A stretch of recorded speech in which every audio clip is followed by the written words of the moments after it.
CBI এর হাতে গ্রেফতারি 24 ঘন্টা পর সন্দীপ ঘোষকে সাসপেন্ড করেছে স্বাস্থ্য দপ্তর। আর এই প্রেক্ষাপটে এবার তার ঘনিষ্ঠ বলে পরিচিত চিকিৎসক বিরূপাক্ষ বিশ্বাসকে বদলি করল স্বাস্থ্য দপ্তর। স্বাস্থ্য দপ্তর সূত্রে খবর, মঙ্গলবার বর্ধমান মেডিকেল কলেজ থেকে তাকে রিলিজ দেওয়া হয়েছে, পাঠানো হয়েছে কাকদ্বীপ মহকুমা হাসপাতালে। কিন্তু বিতর্কের সূত্রপাত বদলির দিন আর রিলিজের দিনের মাঝে 13 মাসের ব্যবধান নিয়ে। বর্ধমানে মেডিকেল কলেজের রেসিডেন্ট চিকিৎসক বিরূপাক্ষ বিশ্বাসের বদলির নির্দেশ জারি হয় 2023-এর 11 অগস্ট। আর বর্ধমান মেডিকেল তাকে রিলিজ করলো 13 মাস বাদে। মঙ্গলবার অর্থাৎ সন্দীপ ঘোষ নিয়ে বিতর্ক জোরালো হওয়ার পর, বিরূপাক্ষ বিশ্বাসকে নিয়ে নানা প্রশ্ন ওঠার পর, আর এখানেই প্রশ্ন উঠছে, এতদিন বাদে কেন রিলিজ করা হলো? কেন বর্ধমান মেডিকেল কলেজ বিরূপাক্ষ বিশ্বাসকে এতদিন ছাড়েনি?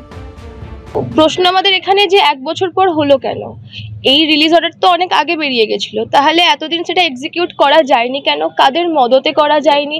আমাদের এইচওডি স্যার বলেছেন যে ওই সময়ে স্যারও কোনো স্টেপ নিতে পারেননি, কারণ তার মাথায় নাকি উচ্চপদস্থ মানুষজনের হাত ছিল। এটা সরাসরিভাবে প্রমাণ করে যে বিরূপাক্ষ বিশ্বাস বর্ধমানে একজন প্রভাবশালী ব্যক্তিত্ব ছিলেন পিজিটি হওয়া সত্ত্বেও, এবং এই আন্দোলনের চাপে পড়ে, পশ্চিমবঙ্গ যে আন্দোলনে টকবক করে ফুটছে, সেই আন্দোলনের চাপে পড়ে আজকে এই রিলিজ অর্ডার রাতের অন্ধকারে বের করে দিতে বাধ্য হলেন।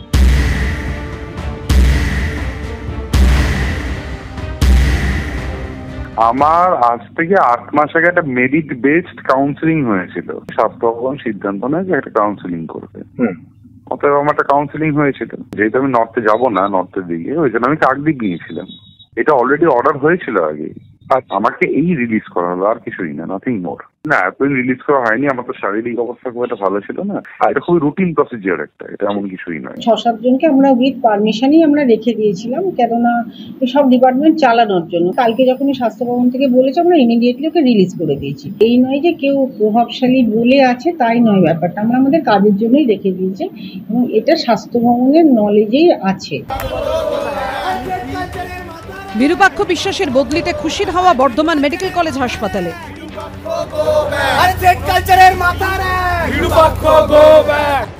দেওয়াল থেকে রাস্তা, সব জায়গায় ফুটে উঠেছে প্রতিবাদের ভাষা।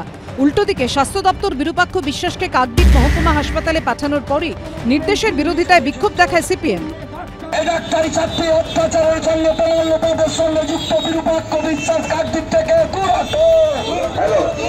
নিশ্চিতভাবে আমরা চাই যে উপযুক্ত বিচার হোক এবং তারপরে এখানে আসুক। কাকদ্বীপেই জয়েন আমরা করতে দেব না, এটাই হচ্ছে যে আমাদের মূল কথা। ওকে এখান থেকে চলে যেতে হবে, এখানে কোনো জয়েন করার জায়গা নেই, এখানে জয়েন করতে পারবেন না। বিরূপাক্ষ বিশ্বাসকে কাকদ্বীপে ঢুকতে দিতে নারাজ ডায়মন্ড হারবার মেডিকেল কলেজের জুনিয়র চিকিৎসকরাও।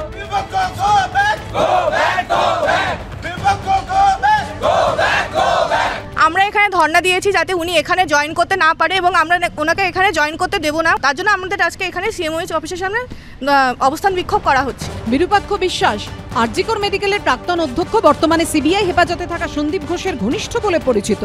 সম্প্রতি আরজিকর মেডিকেলের যে সেমিনার হল থেকে চিকিৎসকের মৃতদেহ উদ্ধার হয়, সেই সেমিনার হলের একটি ছবি ভাইরাল হয়। তাতে দেখা যাচ্ছে মৃতদেহ উদ্ধারের পর বহু মানুষের উপস্থিতি। আর এই ভাইরাল ছবির ভিত্তিতেই চিকিৎসকদের সংগঠন ইন্ডিয়ান মেডিকেল অ্যাসোসিয়েশন প্রশ্ন তোলে, ওই দিন কি অকুস্থলে উপস্থিত ছিলেন বিরূপাক্ষ বিশ্বাসও? বিরূপাক্ষ ওই দিন আরজিকর মেডিকেল কলেজে উপস্থিত থাকার কথা স্বীকার করলেও তার দাবি তিনি সেমিনার হলে যাননি। ঝিলম করঞ্জাই, গৌতম মণ্ডল ও কমল কৃষ্ণ দেব রিপোর্ট, এবিপি আনন্দ।